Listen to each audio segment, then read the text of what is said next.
예, 진짜 우리 오늘 김남식 박사님 어디 계신가요? 지금 화면이 네, 한 번 안 보여서. 김 박사님 오셨나요? 네, 여기 와 있습니다. 예, 김 박사님 오랜만입니다. 그리고 우리 네, 안녕하세요. 이민영 박사님, 예, 계시네요. 네, 여기 있습니다. 예, 우리 그러면 10번째 발표, 우리 특별히 지금 이 발표는 전도 교회 성서 성경분과 발표일 것 같은데요.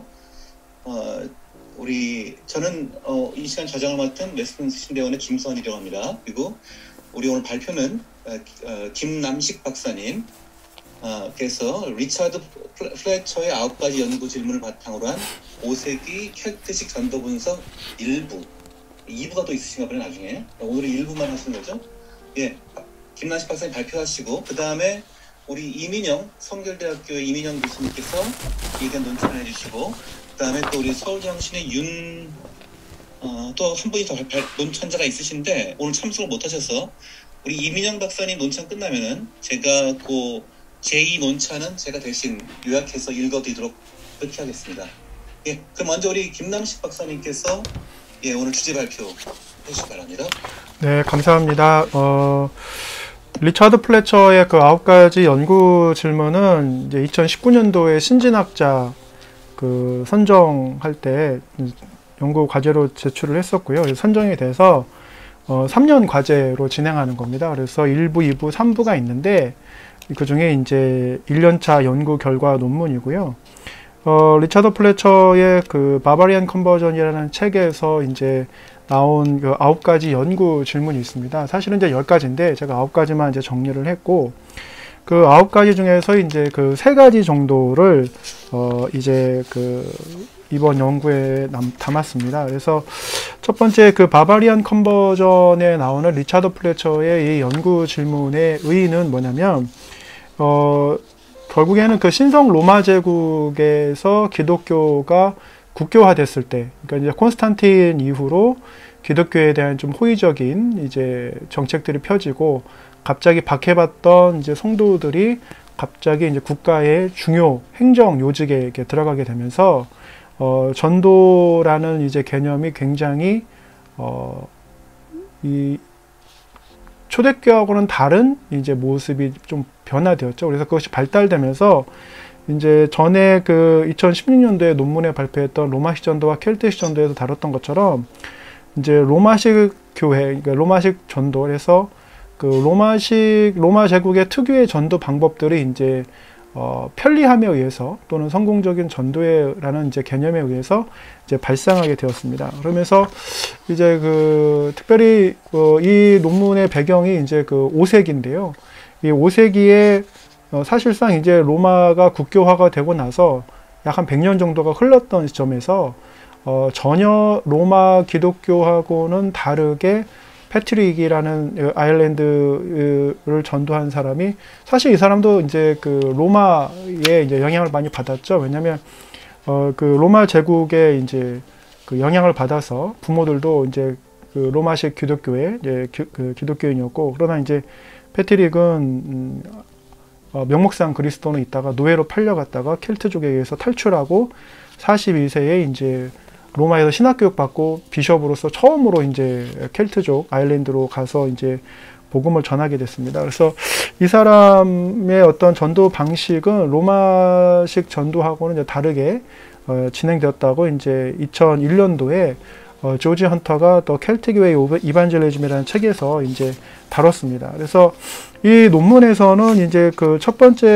그 과제로 이제 그 세 개의 이제 질문을 좀 다뤘는데요. 그래서 들어가는 말에는 지난 선행 연구에 관해서 조금 이렇게 요약식으로 해서 서머리식으로 해서 이제 다뤘고 이것이 왜 우리 한국교회에 필요하냐라는 얘기를 좀 해보면 사실은 이제 그 로마식 전도하고 켈틱식 전도 했을 때는 이러한 그 로마 제국의 전도 방법이 나중에 이제 십자군 이데올로기로 번져가면서 이제 굉장히 그 폭력적인 방법으로 처음에는 강요였다가 나중에는 이제 폭력적인 방법으로 진행이 되고 그것이 이제 뭐 15세기, 17세기, 뭐 20세기까지 이뤄가면서 이제 현대 어떤 선교회까지도 이제 그러한 DNA들이 있다라고 이렇게 말씀을 드렸습니다. 그런데 2018년도에 이제 그 서울신학대학교 현대기독교역사연구소에서 진행한 미 군정기 그 이승만 때 미 군정기 시대의 이제 전도 패러다임을 연구하다 보니까 한국 교회의 모습에서 이제 로마식 전도의 DNA들이 많이 발생이 되더라. 그리고 특별히 이제 군부 독재 시절에도 이러한 그 권위주의적인 교회와 또 이제 권위주의적인 어떤 정치적인 입장 이런 것들이 맞물리다 보니까 오히려 로마식 전도가 뭐 좀 더 확산되고 그러면서 본질적으로 기독교 한국 역사가 이제 100년이 넘었지만 이제 본질적인 질문을 하게 되는 거죠. 정말 한국 교회는 진정한 기독교를 경험해 본 적이 있느냐? 아니면 신성 로마 제국에서 이어온 그런 기독교의 어떤 DNA를 흡수하고 특별히 전도 분야에서 결신을 강요하고 결신하지 않으면 이제 뭐 잘 아시는 예수천당 불신지옥 이렇게 얘기를 해서 뭐 양자택일 이러고 가는데 켈트 기독교는 이제 무엇보다도 이 의미가 있었던 것은 제가 보니까 이제 초반에 이 신성 로마 제국을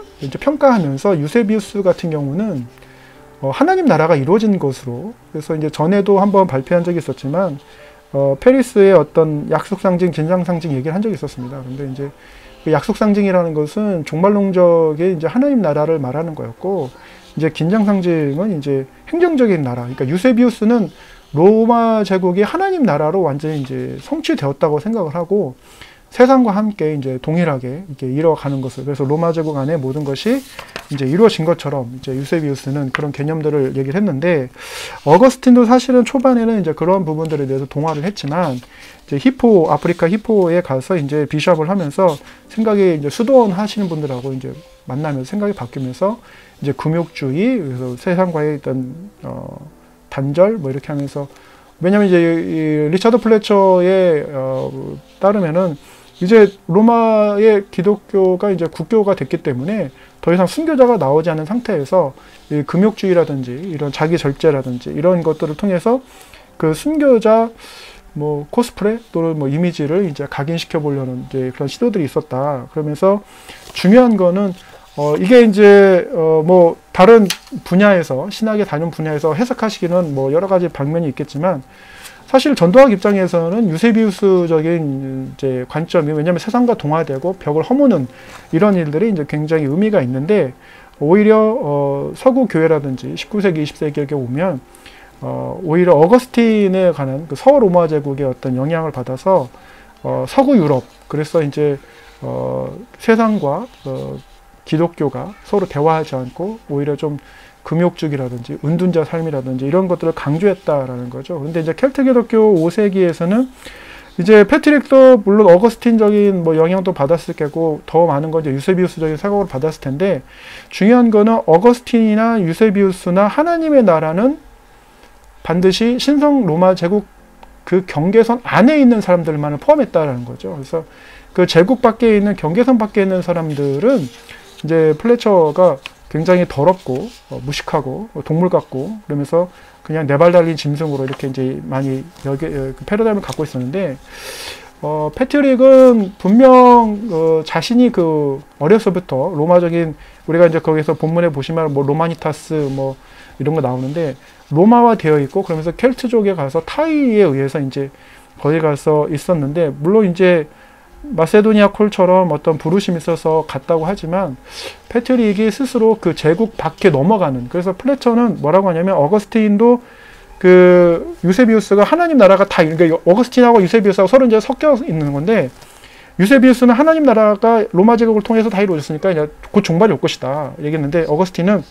그렇지 않다 말씀해 보면 모든 민족이 다 구원을 받아야 되니까 그 사람들이 구원받기 전까지는 종말이 오지 않을 것이다 라고 해서 신학적인 이제 굉장히 좋은 조언을 했지만 리처드 플래처는 뭐라고 말하냐면 역시 그도 어거스틴도 그냥 로마인이었다. 그래서 그가 그런 구원의 필요성은 알고 있었지만 그렇다고 해서 패트릭처럼 나갔느냐 그들에게 전도는 했느냐 그렇지 않다라고 이제 평가를 하는 거죠. 물론 이제 뭐 한 사람의 평가니까 전반적으로 다른 역사가들이 또 평가하실 거라고 생각을 하고요. 근데 이제 패트릭 같은 경우는 그런 그 로마니타스, 로마화되는 그래서 문명화가 반드시 기독교화에는 먼저 선행되어야 되는, 그리고 이제 이 국교라는 것을 마이클 그린에 따르면은 본인의 신앙의 고백과 상관없이 무조건 다 수용해야 되는 거거든요. 안 그러면 이제 로마 제국을 이제 우리나라로 대입시키면 국가보호법에 위반되기 때문에 평화와 안녕을 해치는 일이기 때문에 자기가 아무리 미신을 따르다 하더라도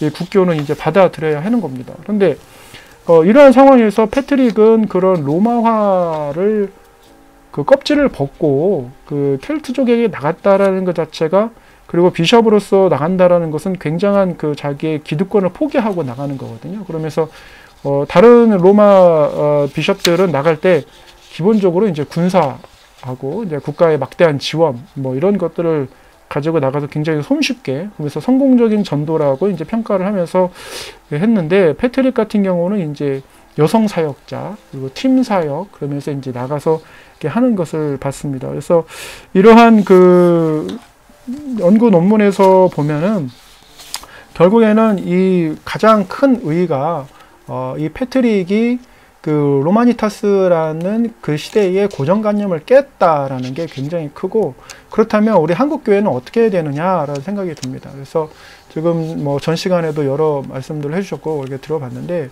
지금 전도에 관한 입장에서 보면 사실은 뭐 비대면이라든지 그래서 코로나라든지 이런 상황들을 봤을 때 우리가 이제 그 결신을 강조해온, 그래서 결신을 마치 이제 어느 하나의 전도의 완성이라든지 수학의 완성으로 이제 많이 생각을 해왔는데, 사실은 얼마만큼 지금 한국교회가 뭐 교회 성장률을 따지지만 조금 더 깊이 들어가 보면 회심률이 얼마나 됐느냐, 그러니까 안 믿는 사람에서 믿는 사람으로 해서 회심률은 과연 얼마나 됐느냐. 오히려 이제 그 대형교회는 대형교회로 뭐 온라인 예배도 마찬가지지만 기반 시설이라든지 뭐 인력이라든지 이렇게 되어 있는 교회들은 그나마 이제 그 잘 노출이 되기 때문에 조회수라든지 구독자들이 뭐 엄청나게 증가할 수 있죠. 하지만 이제 저처럼 뭐 개척을 했다든지 이런 사람들은 이제 그러한 것에 잘 노출되지도 못하고 기술이 이제 딸리기 때문에 이제 그러한 것들은 잘 못하죠. 그런데 이제 중요한 거는, 그래서 이제 교회 성장을 생각하시는 분들은 조회수라든지 구독자라든지 헌금이라든지 교인 수라든지 이런 것들에 대해서 막 얘기를 하시는데, 조금 저희 전도학 분과에서 생각했을 때 보면은 회심률, 안 믿는 사람에서 믿는 사람으로, 그리고 세대 간의 회심률, 그래서 아버지가 믿었던 하나님 그리고 어머니가 믿었던 하나님, 여전히 자녀들도 그것에 대해서 따라가고 있느냐. 그러면 그걸 따라가지 못하고 있다는 것은 어떤 걸 말해주느냐. 그러면 결국에는 제가 추측하기로는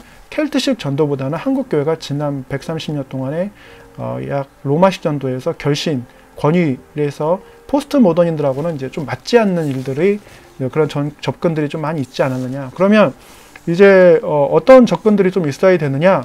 보통 우리는 보다 빠른 결과를 좀 원하잖아요. 선교지도 그렇고 교회도 그렇고. 그래서 담임 목사님 청빙되고 나면 한 3-5년 안에 3-5년 안에 좀 뭔가 결과가 나야 굉장히 능력받고 인정받고 또 다른 데로 점프도 할 수 있고 이렇게 할 수 있는데, 지금 켈트 기독교 같은 경우는 자생적인 기독교라고 해서 그 평신도 리더를 양육하고 그 평신도 리더를 다시 파송해서 다른 섬이 뭐 많이 1000개 이상이 있기 때문에 다른 섬으로 해서 이제 그 마을 교회를 개척해야 되는 그런 전략들을 보면 평신도 리더를 양성해야 되는데 그 시간을 참지를 못한다라는 거죠. 그 시간을 안 준다라는 거죠. 그래서 이러한 것들을 보면서 이제 플래처는 그 초대교회의 성장률이라든지 이런 걸 보면서 느리게, 매우 고통스럽게 느리게라는 말을 했는데, 이건 우리 한국 정서하고 좀 맞지는 않는 것 같습니다. 그래서 우리는 좀 빨리 원하고 뭔가 결과를 빨리 원하는데, 근데 그만큼 여유를 가지고 뭔가 이렇게 장기적으로, 특히나 우리 장로님들이 그렇게 하실 수 있느냐. 이 비교하면서 이 성장률 따지고 담임 목사님 뭐 잘못 보셔가지고 교회가 성장하지 않는 거 아니냐, 이러한 것을 말하기 전에 기본적으로 이 성서적인 교회 성장이라든지 전도는 상당히 느리다. 그리고 하지만 그것이 기하급수적이다. 그래서 이제 아시는 분은 아시겠지만 매년 플로리다에서 익스포넨셜이라고 해서 이제 항상 그 교회 성장에 관해서 모이긴 하지만 많은 시도들 그리고 많은 그 자료들이 나오지만 가장 기본적인 거는 그 소그룹으로 이루어지고 대형 교회 중심은 아니라는 거죠. 그래서 굉장히 작은 교회 중심이고 거기서 창의적인 접근들을 많이 일어나는데, 그래서 이 켈트 기독교의 어떤 리차드 플래처의 9가지 연구 질문은 결국에는 로마 기독교가 이렇게 이제 그 크리스텐돔을 이뤘지만 결국에는 이제 없어졌고, 남은 거는 이제 그 로마식 저희 전도학적인 입장에 보면 뭐 DNA가 남아서 여전히 한국 교회가 이제 미국의 영향을 많이 받았기 때문에 그러한 DNA를 가지고 가는 것이 마치 어떻게 보면 유세비우스적으로 이렇게 해야 하나님 나라가 또는 성시화가 이루어지는 것처럼, 또 극단적으로 어떤 분들은 수도원 운동하시면서 어거스틴처럼 해야 막 되는 것처럼 이렇게 해야 뭔가 막 가슴이 뜨겁고 그리고 뭔가 이렇게 내가 성화가 되는 것처럼. 그런데 패트릭은 유세비우스도 아니고 어거스틴도 아니고 그저 그냥 초대교회 성도들처럼 사도들처럼 복음이 필요한 사람들한테 가서 그냥 하나의 미랄이 되었다라는 평가를 해보고자 이제 이 연구 프로포자를 제출을 했고 이제 연구 1차 논문을 얘기를 했습니다. 예, 여기까지 하겠습니다. 혹시 이제 그 다음 질문, 또 그 다음 과정 진행하도록 하겠습니다. 예, 감사합니다. 예, 감사합니다. 예, 우리 김남식 박사님 발표 다 끝나신 거죠? 네네네. 또 있는 거 아니고요? 이제 2부는 내년쯤 하고 3부는 내후년쯤 하고. 예, 감사합니다. 우리 그러면 우리 성결대학의 이민영 박사님께서 먼저 논찬을 해주시기 바랍니다. 네, 성결대학교 이민영입니다. 저는 시간을 조금 줄여보기 위해서 논찬, 제가 작성한 논찬문 중에 질문 부분만 읽도록 하겠습니다. 일단은 저는 이 논문 보면서 예전에도 켈트식 전도에 관련된 김남식 박사님의 논문을 보면서 굉장히 많은 것들을 배웠고요. 그러면서 지금 이게 3부로 나눠져 있는 연구잖아요. 그래서 이 연구가 끝까지 나왔을 때까지 좀 지켜보고 그 내용을 좀 많이 배우고 싶다라는 생각을 개인적으로 했습니다. 그러면서도 이제 글을 읽으면서 들었던 몇 가지 질문들을 제 논찬문에 담았는데 그 부분을 읽도록 하겠습니다. 첫 번째 김남식 박사님께 드리고 싶은 질문은 코로나19의 상황을 이야기하지 않을 수 없다는 것인데요. 공동체의 돌봄이라는 것이 더없이 중요한 상황이지만 현재 한국교회는 정부의 방역 지침으로 인해서 공동체적 돌봄이 현실적으로 불가능한 상황을 경험하고 있습니다. 과연 이러한 상황에서 비대면 온라인 돌봄과 양육만으로 부분에서 말씀하셨던 소울 스페이스 시스템을 실현할 수 있는지, 있다면 구체적으로 어떤 방안이 있는지 궁금합니다. 또한 비대면 온라인 예배 및 모임이 장기화되면서 기독교인들의 신앙이 점차 개인화되거나 파편화되는 경우를 목격하게 됩니다. 오늘과 같은 상황에서 과연 켈트식 전도의 전략이라고 할 수 있는 평신도 공동체 중심의 돌봄은 가능할지 궁금합니다. 사견을 덧붙이자면 많은 이들이 고통받고 있는 현실에 기회라는 표현을 덧붙이는 것이 다소 조심스럽지만 기독교 신앙을 고려했을 때에는 분명 개인의 신앙이 성숙될 수 있는 상황이라고 생각을 합니다. 비록 만남의 기회가 충분하지는 않지만 온라인으로 혹은 방역 지침을 준수하는 한 소그룹 중심의 소울 프렌드 형식의 전도 및 양육이 가능하리라는 기대도 있습니다. 다만 성도들과의 거리가 멀어짐에 따라서 적지 않은 부담감을 느낄 목회자들에게 양육을 포함한 켈트식 전도 방식을 어떻게 소개하고 도입할 수 있을지가 궁금합니다. 현명한 방안이 필요한 만큼 김남식 박사님의 의견을 묻고 싶고요. 마지막으로 세 번째 연구 논문에서 밝혀질 것이지만 작품의 한국교회에 가장 필요한 사안이라고 생각해 교회의 사회적 책임과 공헌에 대한 김남식 박사의 소개를 청하는 바입니다. 그 어느 때보다 교회의 사회적 신뢰도가 떨어진 요즘 과연 사회가 그리스도인을 인정할 수 있는 조건이나 범위는 현대 사회적 상황에 비춰볼 때 어느 정도로 예상하고 있는지 김남식 박사님의 생각을 여쭙고자 합니다. 모쪼록 세 번째 연구가 잘 마무리가 되어서 한국교회의 전도의 개념이 제고되고 건강한 기독교인을 양성하는 전도의 패러다임이 하루빨리 한국 기독교 내에 자리 잡기를 소망하는 마음을 다하며 제 질문을 이렇게 세 가지로 드리도록 하겠습니다. 예, 감사합니다, 이 박사님. 네. 네, 세 가지 질문해 주셨는데 나중에 우리 같이 또 우리 유삼준 박사님 논찬까지 끝난 다음에 김남식 박사님께서 같이 충분히 답변해 주시면 좋을 것 같습니다. 논찬 유삼준 박사님 안 계시죠? 제가 대신 읽어드리겠습니다. 우리 291페이지인데요. 291페이지에 서울장신대 유삼준 박사님의 논찬을 제가 읽어드리겠습니다. 여러분들이 시간을 잘 지켜주셔서 시간이 좀 여유가 약간 있네요. 그래서 제가 다 읽어드릴게요. 그게 좋을 것 같아요. 예, 우리 유삼준 박사님의 논찬입니다. 해당 발표문은 전반적으로 전도의 본질에 된 역사 포찰과 한국 교회를 향한 통찰 돋보이는 글이라 할 수 있다. 이에 논천자는 먼저 발표자의 고찰과 통찰이 녹아있는 발표문의 내용을 요약 정리하고 뒤이어 발표문의 공헌점을 그리고 발표문에 대한 논천자 몇 가지 질문 혹은 제안을 제시하고자 한다. 1. 발표문의 주요 내용. 먼저 들어가는 말에서 발표자는 기독교가 추구해야 할 전도의 본질이 바로 제자화라는 점을 분명히 밝히고 있다. 좀 더 구체적으로 발표자는 우선 한국교회를 포함한 21세기 기독교회가 교회 성장주의에 기반한 채 전도의 본질을 양적 성장에 두고 있다고 비판하는 한편 이런 현상이 4세기 이후 국교화된 기독교의 모습을 답습한 것이라고 지적한다. 즉 발표자는 역사적인 고찰을 통해 회심과 함께 제자로서의 성장 및 헌신이란 초대교회가 보여준 제자화를 향한 노력이 국교화된 이후 로마 제국의 번영과 확장을 위한 로마화로 변질되었음을 지적하고 이러한 변질이 양적 성장이라는 이름으로 21세기에도 그대로 이어지신 것이라고 밝히고 있다. 이러한 상황 속에서 발표자는 21세기 한국교회 반성 및 갱신을 위한 단초로 5세기 켈트 기독교 전도의 특성을 플래처의 9가지 질문이라는 틀을 통해 서술하고 있다. 덧붙여야 해당 발표문은 3부작 중 1부이므로 9가지 질문 중 전도의 표현과 관련된 처음 3가지 질문만을 다룰 것이 밝히고 있다. 이어지는 본론에서 발표자는 각 질문을 각각의 장으로 다루고 있는데 먼저 2장에서 왜 패트릭은 아일랜드를 기독교로 개정시키려 했나라는 첫 번째 질문을 다루고 있다. 발표자는 이에 답하기 위해 5세기 로마의 기독교회와 아일랜드 선교의 앞장선 패트릭을 대비시키면서 로마의 기독교의 경우 로마 제국과 하나님 나라의 범위를 동일시하면서 로마인과 야만인의 이분법적 사고를 견지하는 로마 중심적 경향, 로마화를 고수하고 있던 반면 신앙적 실천을 중시했던 패트릭의 경우 이러한 로마화를 넘어서 하나님의 부르심에 기초한 모든 잃어버린 영혼을 향한 복음을 전파하는 기독화를 추구했다고 서술한다. 이어서 발표자는 본론의 두 번째 장에서 켈트교회 전도자들이 받은 훈련은 무엇이며 어떤 전략과 방법을 사용했나라는 질문에 대한 답변으로 켈트 전도에서 사용됐던 3가지 전략을 설명하고 있다.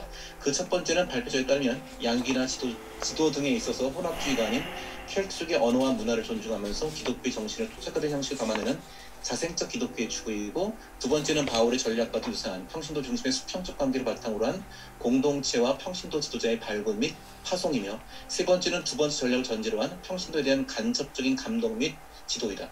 본론의 세 번째 장에서 발표자는 켈트교회 효과적 전도의 조건은 무엇이었나의 고찰을 다루는데 발표자에 따르면 로마 제국하의 교회는 성공적인 전도를 군사적 행동이 동반된 강압적 방식의 로마화로 간주하는 반면 패트릭에 있어 효과적 전도란 예수님의 명령에 기반한 제자의 양성에 근거했다고 한다. 여기서 특히 발표자는 이러한 패트릭의 관점이 21세기 한국교회에 있어서 평신도의 삶의 변화, 목회자의 지도 및 협력을 바탕으로 한 평신도의 자발적 사역, 평신도 지도자의 양성, 은사에 따른 다양한 사학계 전개 등의 의미를 지닌다고 평가하고 있다. 끝으로 나가는 말에 발표자는 앞서 서술한 본론의 내용을 정리하고 그 주장의 핵심을 역설하면서 발표문을 마무리하고 있다. 두 번째 공헌점인가? 이성과 같은 내용을 바탕으로 논천자가 정리한 해당 발표문의 공헌점은 다음과 같다. 첫째, 해당 발표문은 무엇보다도 먼저 전도의 본질이 단순히 회심에만 있지 않고 제자화에도 있음을 분명하게 밝힘으로써 기독교가 추구해야 할 전도의 방향을 적절하게 제시하고 있다는 점에서 큰 의미가 있다. 특히 발표자도 들어가는 말에서 명확하게 지적했듯이 지금까지 한국교회는 교인들로 하여금 신앙인다운 삶을 살고 격려하기보다 교인 수를 늘리고 교회의 규모를 키우는 양적 성장에 집중한 면이 있다.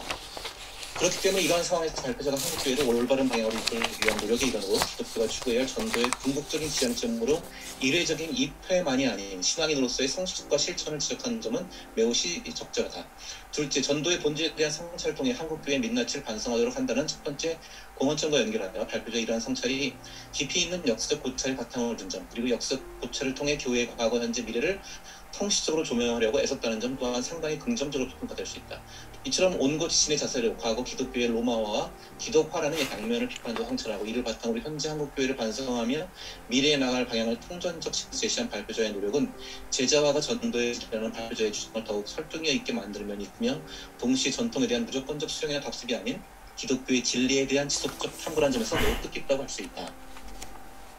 셋째, 해당 발표문이 플래처의 9가지 연구 질문을 소개하고 그 구체적 논의를 이어가고 있다는 점도 상당히 가치가 있다고 볼 수 있다. 왜냐하면 발표자가 연구의 중심을 삼고 있는 켈트 전도의 상황을 맞춘 이 9가지 연구 질문은 전도의 목적, 방법, 조건, 상황 등을 종합적으로 성찰함으로써 어느 한 현장이 가지는 전도의 성격 및 상황을 점검하는 데 있어 꽤 유용하고 체계적인 중구가 될 수 있기 때문이다. 물론 플래처의 9가지 연구 질문만이 전도의 성격 및 상황을 살펴보는 유일한 증거는 아니겠지만 그 질문의 특성이나 현장에 맞는 활용의 용이성 등을 고려했을 때 발표자가 선택하고 논의한 이 9가지 연구 질문은 학술적 용도뿐만 아니라 목회적 용도로도 충분히 활용될 수 있을 것으로 전망되며 이러한 활용 가능성 역시 발표문이 9가지 연구 질문을 다루는 것이 가지는 의미라고 생각한다.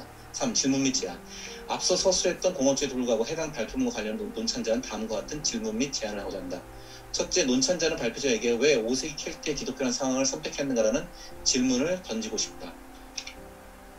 물론 발표문 내용에 근거할 때 패트릭 전도가 보여주는 가치는 충분히 인정될 만하다. 다만 그래도 한국교회를 반성하고 전도의 방향을 제안하기 위해서 발표자가 역사 속 수많은 전도의 상황 중 특별히 5세기 켈트족을 대상으로 한 기독교 전도를 선택한 이유는 좀 더 분명히 밝히는 것이 더 좋지 않을까 하는 생각이 든다. 둘째, 논찬자는 플래처의 각 질문에 상응하는 한국교회를 위한 구체적 제안은 무엇인지가 궁금하다. 특히 해당 발표문은 한국교회 양적 성장주의를 비판하기만 한 것이 아니라 교회 사적 고체를 바탕으로 한 한국교회 갱신의 목표를 전도학적 입장에서 견지한 것으로 보인다. 따라서 본론에서 각 질문과 관련하여 한국교회에 제안할 만한 구체적 개선점이나 실천 방안을 더 충분하게 서술할 것을 제안한다. 셋째, 논찬자는 발표자에게 선교가 아닌 전도라는 용어를 사용하는 이유가 무엇인지 질문하고 싶다. 어쩌면 이런 질문 자체가 기독교 교육학자인 논찬자의 무지에서 비롯된 것일 수도 있을 것이다. 하지만 어쨌든 논찬자가 보기에는 5세기 패트릭의 사역은 선교라고 지칭해야 될 만큼만 같은데도 발표문 전반에서는 선교가 아닌 전도라는 용어가 사용되기 때문에 논찬자는 발표자가 이렇게 선교가 아닌 전도라는 용어를 사용하고 있는 이유와 이러한 용법에 있어서 전도와 선교 사이의 의미상의 차이는 무엇인지 궁금하다. 덧붙여 이러한 논찬자의 질문의 설명은 어느 정도 연구에 추가하는 것도 좋지 않을까는 의견을 제시해본다. 전체를 볼 때 해당 발표문은 역사 포착을 통해 전도의 본질을 역설하고 한국교회를 반성하며 그 갱신의 방향을 제시하고 있다는 점에서 매우 가치가 있고 생각합니다. 그렇게 논찬자는 이런 발표문의 가치가 앞으로의 후속 연구를 통해 더 커지기를 그래서 실제로 한국교회 갱신으로 이어지기를 기원하며 부족한 논쟁을 마치고 다닌다. 자, 우리 질문하고 제안이 같이 들어와 있네요. 예, 우리 이민현 박사님 질문과 논찬 그리고 유선진 박사님 거 쳐서 우리 발표자이신 김남식 박사님께서 다시 한번 응답을 해주시면 고맙겠습니다. 예, 이제 이민영 박사님 거는 첫 번째 질문에서 보면 이제 어떻게 그 비대면으로 소울스페이스 시스템을 운영하냐 이렇게 말씀하셨는데 사실 이게 소울스페이스 시스템은 우리나라에는 잘 이렇게 실천되지 않는 부분이고 또 다른 나라 뭐 미국 같은 경우도 잘 하고 있는지 모르겠지만 이거는 이제 그 세례를 받기 전에 어느 사람이 내가 이제 그리스도인이 되고 싶다고 하면 그 사람을 어느 한 공간에다가 밀어 넣습니다. 그래서 오히려 이제 불교에서 하는 벽면 수련 같은 건데 그래서 거기 안에서 넣어서 스스로가 하나님과 직면하게 하는 것이고 그 직면하는 시간 동안에 자기의 죄를 스스로 고백하는 시간입니다. 그러니까 어느 한 공간에서 하나님과 독대하는 시간이기 때문에 얼마든지 이제 그 교회에서 목사님이 이 부분에 관해서 이제 안내를 해주시면 뭐 기도원이라든지 또는 개인 뭐 집에서라든지 얼마든지 하실 수 있는 부분이고 두 번째로 이제 그 켈트식 그 전도 방식을 어떻게 도입하고 이제 이것을 실천하느냐 이렇게 했는데 이 부분에 관해서 이제 여러 그 케이스가 좀 있지만 아틀란타의 이제 프리미터 교회 같은 경우는 이제 3년 정도 교육을 해서 평신도 리더를 세우고 그 평신도 리더가 다시 또 소그룹을 인도하면서 새로 개척을 하는 거죠. 소그룹을 교회 안에서 개척하면서 진행하는 것이고 또 하나 이제 그 원미션 소사이어티라고 하는 OMS에서 지난 그 에덴 낙원에서 이제 그 발표했었던 것처럼 그 트레인 앤 멀티플라이라는 이제 교재가 있습니다. 그 교재를 따르면 대부분 이제 80% 이상이 리더십 교육인데 이 트레인 앤 멀티플라이가 한국에 이제 2010년부터 소개가 됐지만 이제 많이 이제 보급이 안 됐고 그 이유가 이제 엉성한 번역이라든지 또는 뭐 교재 보급의 이제 한계라든지 이런 것들이 있었는데 지금 이 코로나가 터지기 직전에 그 웹앱으로 핸드폰으로 이제 다 볼 수 있고 번역이 다 완료되어서 만약에 이제 목사님들이 원하신다면은 굳이 대면하지 않고 비대면으로 저도 이제 실제로 해보고 있지만 얼마든지 이제 접근하셔서 할 수 있고 대신에 이제 이따가 그 다른 논찬자분에도 말도 나오긴 하지만 중요한 거는 목사님께서 지금 그 한계가 뭐냐면 내 그 교회의 어떤 그 구역만을 강조하고 하나님 나라의 명령 실천하는 것보다 내 교회 성도의 숫자, 예를 들면 헌금의 숫자, 그리고 이제 어떤 교회의 규모 이것만 생각하시다가 그 시간을 놓쳐버리고 결국에는 이제 평신도 리더를 신뢰하지 못하고 재생산하는 거에 이제 영향을 붙지 못하면 시간은 빠르게 흘러간다라는 것이죠. 그래서 그런 한계들이 좀 있고요. 그 다음에 이제 세 번째에서 말씀하신 거는 이제 현재 상황에서 제가 이것을 뭐 평가할 만한 위치는 아닌 것 같고, 다만 이제 코로나 사태를 겪으면서 한 가지 이제 개척교회 하는 사람으로서 느꼈던 건 뭐냐면, 일단은 미디어가 교회의 잘잘못을 캐내기 위해서 엄청 노력을 많이 했다라는 거죠. 그래서 교회 내 감염 하면 그냥 감염이라는 것을 말하지 않고 집단 감염 이렇게 얘기를 하고, 그래서 특별히 이제 일탈하고 있는 교회 있지 않습니까? 뭐 100이면 뭐 하나 될까 말까 하는 그러한 교회들을 뭐 굉장히 확대시켜서 과장하고 하면서 전체적인 기독교에 대한 이미지를 이제 깎아내리는 일들에 이제 주력을 했다라는 것이죠. 그러면 우리가 미로슬라프 볼프에서 말하는 퍼블릭 페이스에서 말하는 것처럼 우리가 그것에 대해서 일일이 다 대응하고 그에 대해서 우리도 핏대를 세우는 것보다 일단은 전체적으로 로드니 스탁이 얘기했던 라이즈 오브 크리스천리티에서 병자들을 돌보고 사회에 어떤 이런 어려움이 닥쳤을 때 좀 발맞춰 가는 일들을 해야 되지 않느냐. 그래서 우리 목사님들이 각 시의 종무당담들하고 싸우기보다는 좀 협력하는 방안을 이렇게 해서 협조하시고 하시면 어떨까 싶습니다. 그 다음에 이제 다른 분 이제 논찬하신 분에 관해서 5세기 왜 켈트 기독교냐. 근데 이제 아까 말씀드렸듯이 이제 어거스틴의 영향, 유세비우스의 영향, 공통점은 그겁니다. 로마 제국 안에 기독교가 국교화되었기 때문에 하나님 나라의 완성에 대한 이제 동의가 있었다라는 것이죠. 근데 이제 이 5세기 모든 것이 이루어졌다고 생각했을 때 제국 밖에서는 여전히 하나님을 모르고 죽어가는 영혼들을 향해서 이 패트릭이 나갔던 거고, 사실은 이제 기독교 국교화 이전에는 많은 이제 초대교회 성도들이 순교도 하고 박해도 받고 하면서 이제 소아시아와 인도 이쪽으로 다 퍼져 나갔었는데, 이게 이제 국교화가 되면서 이게 좋은 것 같지만 사실은 전도 역량을 떨어뜨리고 무엇보다 고정관념을 이제 갖게 해서 우리로 하여금 저 사람들은 전해봐야 안 믿을 사람들이야 이렇게 그런 고정관념을 갖게 했고, 이러한 것들이 한계가 있었는데 그때 당시에 다름을 보였다라는 게 이제 주요 원인이고요.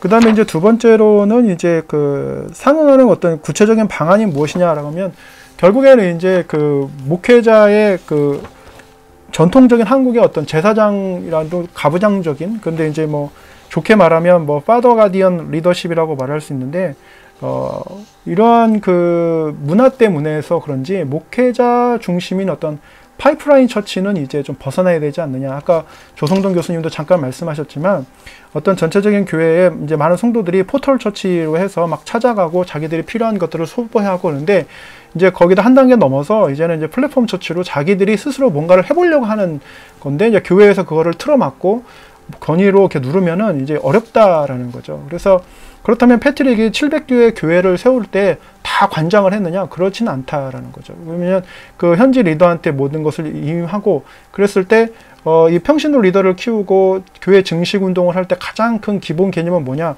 그럼 이거 어떻게 다 관리합니까? 라는 궁극적인 질문을 하면 성령께 맡겨야 된다라는 거죠. 어떻게 보면 이제 행정가 분들은 굉장히 무책임하다 이렇게 말씀하실 수 있는데, 아무튼 좀 그렇습니다. 세 번째는 이제 선교가 아닌 전도란 용어를 왜 자꾸 사용하느냐 이렇게 말씀을 하셨는데, 사실은 이제 저는 이제 전도학자고 그러기 때문에 좀 더 깊이 생각을 해보면, 마이클 브린이라는 사람이 이제 선교사님이신데, 그분이 이제 했던 개념은 선교는 자동차로 치면은 이제 타이어 같은 것이고, 전도는 이제 엔진 같은 것이다 이렇게 좀 나누긴 했습니다. 그런데 저 같은 경우는 이제 선교와 전도에 대해서 어떤 개념을 갖고 있냐면, 사실은 좀 19세기의 아픈 기억들 때문에 그렇습니다. 왜냐면 물론 이제 십자군 전쟁도 마찬가지고, 그래서 전도를 가장한, 그래서 미션이란 자체가 사실은 이제 군사적인 임무를 띠는 그러한 패러다임에 깔려 있고, 그리고 이제 리차드 플래처가 드러내는 것처럼 굉장히 이제 폭력적인 방법으로 군사적인 모티브를 가지고 전도를 시행했기 때문에, 그래서 강대국이 아프리카라든지 동남아시아라든지 중국이라든지 이렇게 들어갈 때에 대화와 협력이라기보다는 이제 강요에 의한 것들이 좀 많지 않았나. 그래서 특별히 이제 전도라고 했을 때 저는 개인적으로는 선교학자님들은 뭔 소리냐 이렇게 하실 수 있지만, 개인적으로는 이제 선교도 좀 멀티컬처럴 이반젤리즘이라든지, 그래서 전도라는 것 자체만으로도 이제 사실 그 Battle for Evangelism이라는 책을 보시면 그 전도 용어에 대한 역사적인 이제 굉장히 큰 그 논쟁들이 좀 있었고, 그래서 이제 그 부분들도 참조하시면 될 것 같고요. 그래서 앞으로 우리가 지금 20세기에도 많은 선교사들이 나갔고 했지만, 제가 네덜란드에서 만났던 한 몽골 목사님 얘기 들어보면 한국 선교사님들 뭐 되게 힘들었다고, 왜냐하면 자기들 방식만 강요한다고. 근데 그게 한국 선교사님들의 잘못도 아니고 뭐 그렇다고 한국 신학교의 교수님들의 잘못도 아니고, 문제는 뭐냐면 이런 연구가 좀 미흡했다. 그래서 우리가 우리 스스로를 좀 선교 정책을 세울 때 그런 것들을 좀 뭔가 평가하지 못하고 이런 기회들이 없었다라는 게 좀 아쉬웠습니다. 그래서 앞으로도 이제 선교라는 것보다도 우리가 조금 더 뭔가 그들을 완전히 뭔가 우리식으로 바꾼다. 뭐 한류처럼 한국화시킨다, 또는 기독교화시킨다, 로마화시킨다, 뭐 이런 것보다도 그들의 어떤 고유 문화를 가지고 이렇게 해야 되는데, 이제 상황화 얘기를 많이 하잖아요. 근데 이제 그 부분에 관해서 폴 히버트처럼 전문가이신 분들이 또 많이 하시면 될 것 같고, 그래서 같이 고민하면 좋을 것 같습니다. 예, 이상입니다. 예, 감사합니다. 우리 이민영 박사님 혹시 더 말씀하실 거 있으신가요? 예, 우리 이제 그 논천자와 또 논천에 대한 응답까지 들었고요. 다른 분들께서 혹시 질문 있으시면, 혹시 코멘트 있으시면 더 말씀해 주시기 바랍니다.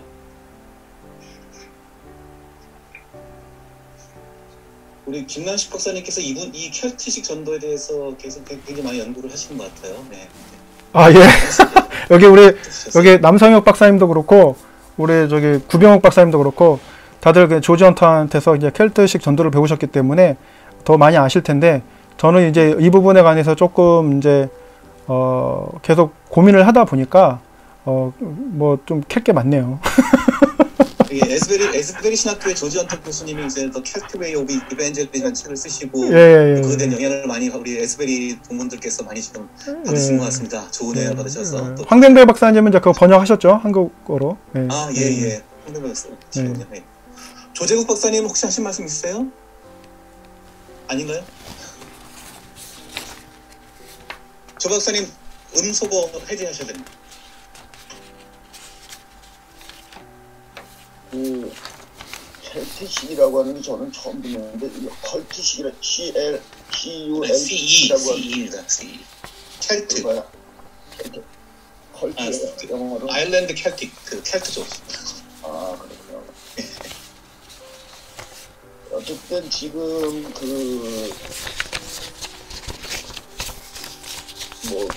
코로나가 이제 끝나는 상황에서 우리가 어떻게 할 건지에 대한 고민, 그리고 우리가 서로 못 만나는 데 대한 고민들이 서로 이게 사람이 만나지 못하니까는, 우리 여기 박사님들도 제가 오랫동안 못 만나니까는 엄청 보고 싶은데, 코로나 끝나서 마음대로 만나려면 뭐 미친 듯이 만날 것 같은데, 그럴 때에 과연 이런 전도 방법이 어떻게 적용이 될 것인지, 그동안 이제 문제있던 심리 있잖아요. 이걸 어떻게 해가 치유할 수 있을지, 이런 것들에 대해서 지금 컬트식 전도 방법이 좀 무슨 도움이 될지, 이런 것을 질문해 보고 싶어요.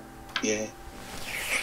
이제 사실은 이제 이 코로나라는 것을 겪으면서 첫 번째는 이제 신천지가 많이 드러났고요.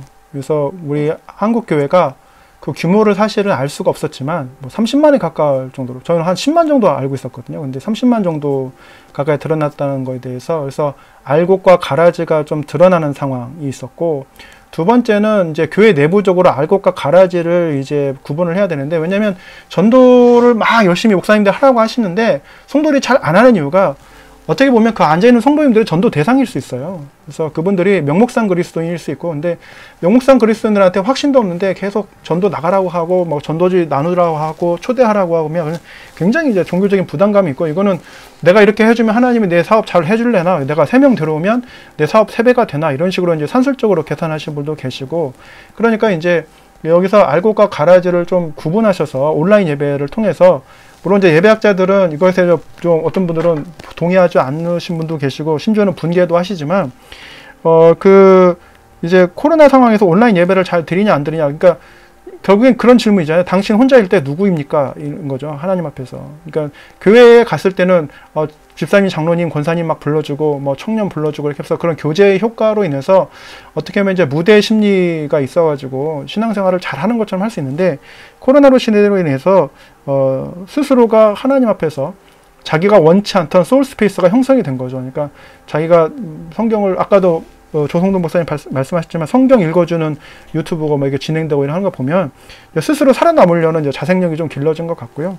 그 다음에 이제 이 코로나로 인해서 이제 비인가 선교 기관이라든지 인터콥이라든지 뭐 이런 부분에 관해서 한국 교회 전체적으로 좀 평가를 할 수 있는 좀 시간이 되었다. 만약에 이런 기회가 없었다면은 우리는 그저 위야무야 넘어가면서 좀 검증하기가 좀 어려웠고, 그 다음에 또 하나는 가장 중요한 건데 어느 교회가 우리가 이제 이게 영어에서 나오는 건데 이게 처치아니티하고 크리스찬니티가 있는데 교회교로 남느냐 어느 교회가 기독교이냐, 그러니까 하나님 나라를 위해서 교회가 있는 거냐 아니면 그 교회만을 위해서 그 교회 공동체가 존재하는 거냐 단독으로, 그러니까 그런 것들을 좀 이제 검증할 수 있었던 것 같습니다. 그래서 이 코로나가 끝나고 나서 전체적으로 목사님들이 이제 쉽게 말하면 평신도 재교육을 해야 된다라는 것이죠. 그래서 스스로 설 수 있는 방법들을 강구해야 되고, 그래서 이제 그 플랫폼 처치의 리더가 될 수 있도록 목사님들이 길을 활짝 열어주시고, 건의 그 파이프라인처럼 그 담임 목사님 중심이 아니라, 그래서 이제 좀 뭐 그런 우스갯소리 있잖아요. 부교육자 설교자라면 목사님이 싫어하신다는 말. 근데 평신도가 오히려 말씀을 잘 전하고 전도를 더 잘하면 이제 목사님들로 긴장하는 그런 게 아니라 오히려 하나님 나라를 위해서 오히려 평신도가 더 잘할 수 있도록 길을 열어주고 그러한 역량들을 끌어낼 수 있도록 이렇게 배려를 해주는 것이 좀 가장 큰 방안이 아닐까 싶습니다. 예, 감사합니다. 저는 개인적으로 로마식 전도, 켈틱 전도 이 구분은 사실 조금 임의적인 생각은 들어요. 약간 현대에 와서 우리가 조명한 것이지만은 그래도 교회가 그 로마 제국의 하나의 기성 종교가 되면서 형성된 교회 중심적 사고라든지 교리 중심적 우리의 정형화된 틀 안에서 이 산 사람이 그리스도인되고 전도를 바라봤던 관점을 좀 당시에 오랜 고대 방식이지만 그때 일깨워준 측면에서 켈트 전도의 의의가 있고 다시 우리가 21세기에서 다시 반추할 만한 그런 가치가 있지 않은가 그런 생각하면서 역사적으로도 그런 면에서 우리가 다시 보는 게 아닌가 하는 생각이 듭니다. 근데 우리가 이제 로마 국가와 켈트를 이렇게 대조하니까 켈트가 상당히 이제 켈트 전도를 이렇게 새롭게 신선해 보긴 하지만은 그 당시에 사실 우리가 기독교가 로마 제국이 전부는 아니었거든요. 사실 동로마 쪽에서 이미 과거의 동로마적 영토였던 뭐 시리아라든지 혹은 이쪽 아시아 쪽에서 상당한 기독교인들이 있었고 그들은 굉장히 핍박받고 억압받는 환경 속에서 예수를 믿고 또 기독교 신앙을 전파하는 그런 전통이 있었거든요. 그래서 우리가 역사적인 연구를 한다는 것은 우리 기독교의 많은 그 유산들 중에서 우리가 너무 지나치게 뭐 로마 제국 서구의 그 교회 전통으로 보았던 것에서 좀 더 넓은 시선을 가지고 우리 교회의 유산들을 좀 보는 그런 좀 이점이었지 않을까 그런 생각이 듭니다. 제 개인적인 생각이었고요. 우리 다른 분 한 분만 더 얘기해 주시고 끝내죠. 시간 거의 다 됐는데 1분 남았는데 우리 뭐 구병욱 교수님이나 우리 아까 에스베리 출신 교수님께서 한 번 더 코멘트 해주시고 있으면 남서영 박사님이나 우리 아까 또 황병배 박사님 어디 가셨나? 한번 마지막으로 한 번만 해주시죠. 우리 황병배 박사님 제가 조금 늦게 들어와서 죄송하고요. 우리 여기 보니까 예지배에서 같이 공부하셨던 구병욱, 김남식, 남성혁 교수님들 다 같이 계셔서 너무 반갑고 감사하고요. 이제 요즘 이제 뭐 메타버스 남성혁 교수님 이제 발표하시겠지만 이 줌이라는 게 이렇게 우리에게 적용이 되고 또 모임들을 활성화할 수 있구나 이런 거를 우리가 직접 이렇게 체험하면서 너무 감사한 마음이 듭니다. 지금 말씀하신 것처럼 이제 조지 헌터가 켈틱 웨이 오브 이벤젤리즘의 메토돌로지를 강조하기 위해서 그 로마식, 켈틱식 이렇게 극명하게 대조를 해서 이렇게 이제 책을 썼는데요. 뭐 일장일단이 있는 것 같아요.